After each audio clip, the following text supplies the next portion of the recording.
Hello, I am Tommie Richards, aka Teacher Tommie, and I'm going to recite a reading lecture on the management of diabetes from this book, The Healing Foods, the Ultimate Authority on the Curative Power of Nutrition by Patricia Helsman and Judith Ben Harley. So, I'm going to go to the section on diabetes on page 173.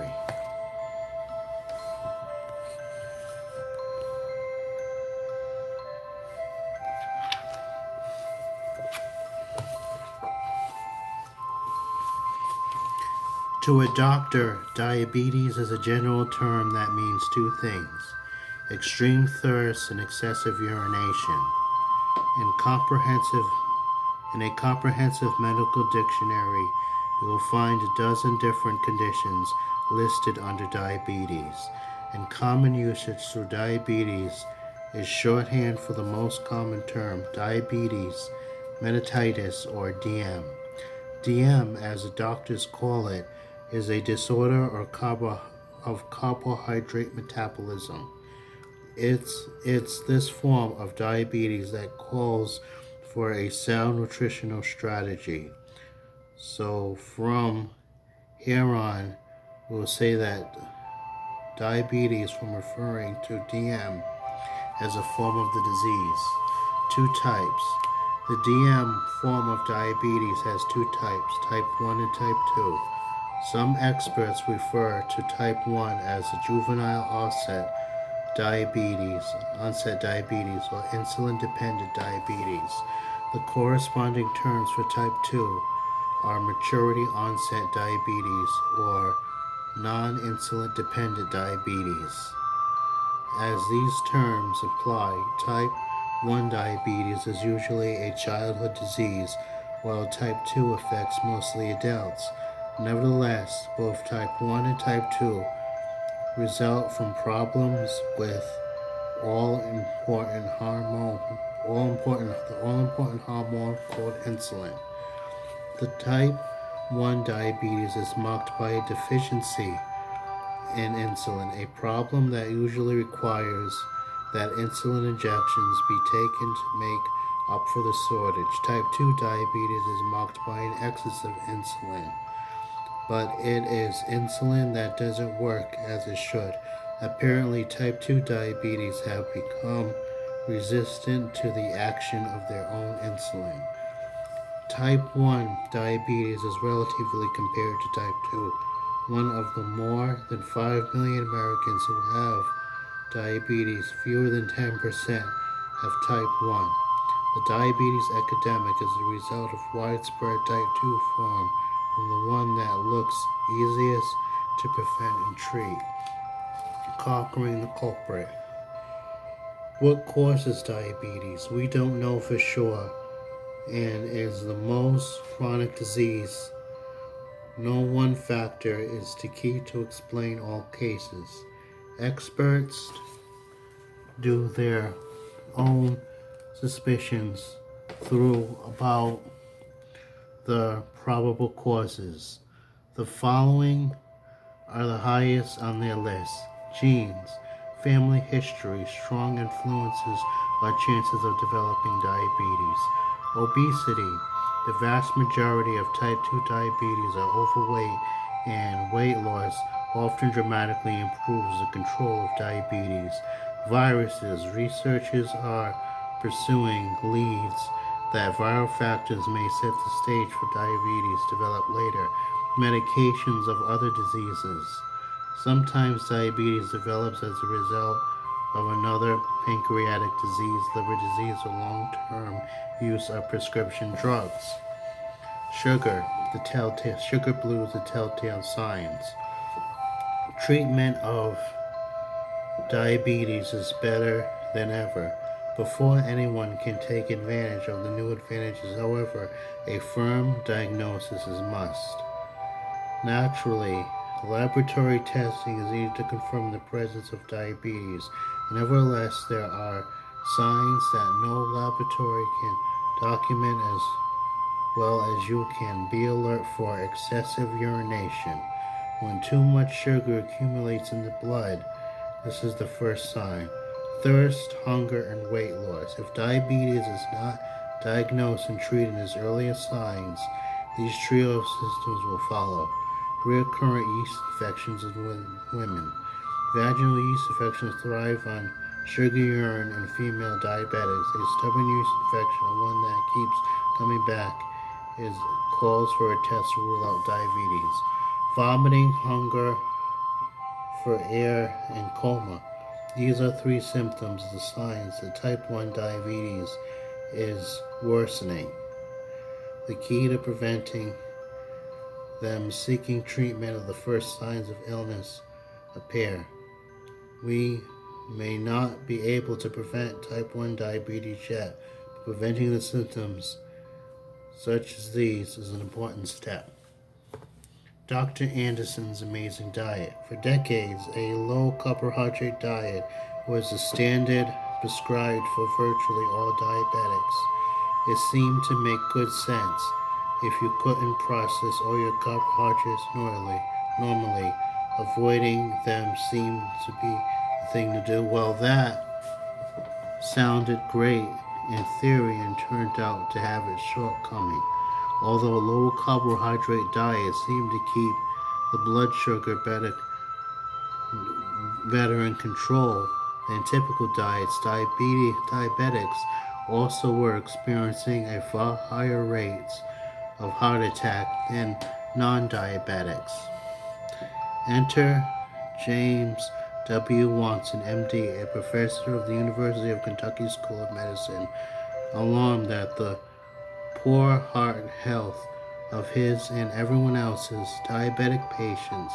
Dr. Anderson began experimenting with a different nutritional approach. Instead of limiting carbohydrates, Dr. Anderson's diet restricted sugars, but not the complex carbohydrates in beans, grains, and vegetables. The result was remarkable. Although designed to protect the heart health of diabetics, the fiber-rich, high-carbohydrate diet proved to be the most important advance since insulin injections. Dr. Anderson and others have now tested that the diet many times, but we like to cite that one study that I think says it all. The study dates back to the early 1970s when the resigning diabetic diet was restricted in carbohydrates. Dr. Anderson and his co-workers compared the effects of his traditional diabetic diet to high carbohydrate diet, high fiber HCF diet in 13 patients. Here are the results. Average blood sugar dropped from 179 on the standard to 119 on the high carbohydrate diet. 5 of the men needed pills to control their condition while the standard diet, but were able to stop taking medication after a few weeks on a high carbohydrate diet. The 8 remaining men needed to take insulin on the standard diet, but 5 of them were able to reduce or eliminate the need within the high carbohydrate diet. Blood cholesterol levels improved dramatically with the high carbohydrate diet, and blood triglyceride levels dropped about 15%. And what about taste? In a follow-up, dietitian Linda Story from Dr. Anderson's group looked at the acceptability of the high carbohydrate diet. She rated the adherence of the subjects who followed the diet for 4 years as good as excellent and full 80% of the patients. What makes it work? Some people only care about what works. Others want to know why it works. If you're in this later category, then this section is for you. Diabetes experts have spent years trying to understand how low-fat diets and fiber-rich diets work their wonders. At this point, it looks like there are several explanations. Diets high in starches, not sugars, help the body produce glucose more efficiently. Foods rich in soluble fiber slowly absorption of food into the blood. This helps to prevent sharp swings in blood pressure levels. Burning sugar is easy when the diet is low in fat because the body doesn't have to channel as much effort into metabolizing fats, so there is more freedom to concentrate on processing carbohydrates. High fiber, low fat diets generally promote weight loss, which in turn lessens the severity of type 2 diabetes. Diet and diabetes, one man's victory. If you are a diabetic and use an upbeat could use an upbeat story to lift your spirits, here it is. The inspiring tale written by James W. Anderson, MD, was published in the Diabetes and Nutrition News. No one knows how to turn diabetes around with nutrition as Dr. Anderson and his patients. The story speaks for itself. In 1974, John Moore, a 38-year-old man, type 1 insulin dependent diabetes of 14 years duration, entered a new research unit of Lexington Veterans Administration Medical Center on a traditional American diet association type diabetes diet, and the hospital needed about 55 units of insulin daily for good blood control. He was he was the first individual who was treated with the new high carbohydrate and high fiber diet. This diet proved substantially more carbohydrate, fourth as much fat, 4 times more fiber, and his traditional American Diabetes Association type diet. His insulin dose decreased by 16% to 46 units daily, and his blood glucose values were improved with the high carbohydrate fiber diet. His cholesterol decreased from 180 to 131 milligrams with the high carbohydrate fiber diet. Because diabetes was better managed with his blood lipids, such as cholesterol and triglycerides, were lower, developed high fiber diet for him to use at home. This diet provided 55% of energy as a carbohydrate, 20% as protein, and 25% as fat, and with about 50 grams of dietary fiber compared to an average American fiber intake of 15 grams a day. This was a diet of diabetes as well managed, and his blood lipids were lower. Currently, his diabetes is well controlled on 36 units of insulin daily. Not only did his high fiber diet improve his diabetes control, it also made him feel better. He had fewer insulin reactions and he had more energy. Lowering fat intake and blood fat levels often produce feeling better state. Diabetes and Nutrition News is a newsletter for anyone interested in nutritional treatment of diabetes. To describe, contact High Carbohydrate Fiber Diabetes Foundation, P.O. Box 22124, Lexington, Kentucky 40522. The foundation also publishes excellent handbooks on diabetes management for patients and professionals. For a list of current publications, see your request to find a self-addressed stamped envelope. Designing a diet. Diabetic diets need to be customized to an individual calorie and nutrition needs. That's why we haven't listed medical plans here, but if you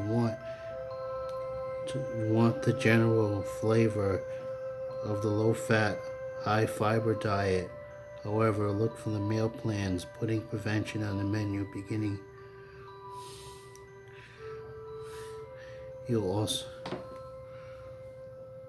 also find a low-fat meal plan diet, and picky gallbladder beginning 201-page menu plans. No matter how you look at learning how to follow your diabetic diet takes effort. It's worth the trouble. Consider the facts and decide for yourself. Good control of diabetes brings two benefits. First and foremost, it keeps acute complications at bay, and there are life-threatening reactions occur within the blood sugar levels that are out of control. Chronic complications of diabetes, those that develop slowly, gradually, over the course of many years, affect far more people, however, than they can be especially troublesome.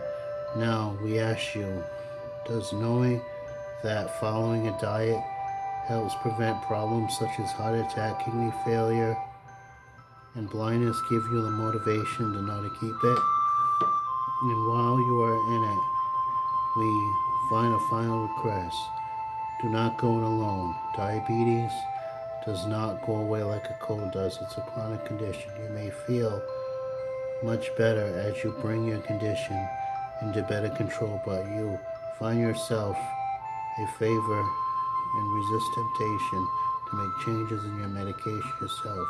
Nutritional breakfasts are normally important, but they are not a cure. They or a substitute for medical follow-up.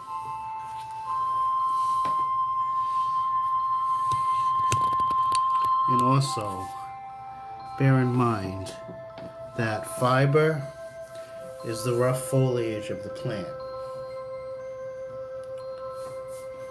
That's what fiber is, the rough foliage of the edible plant. Thank you for attending the lecture.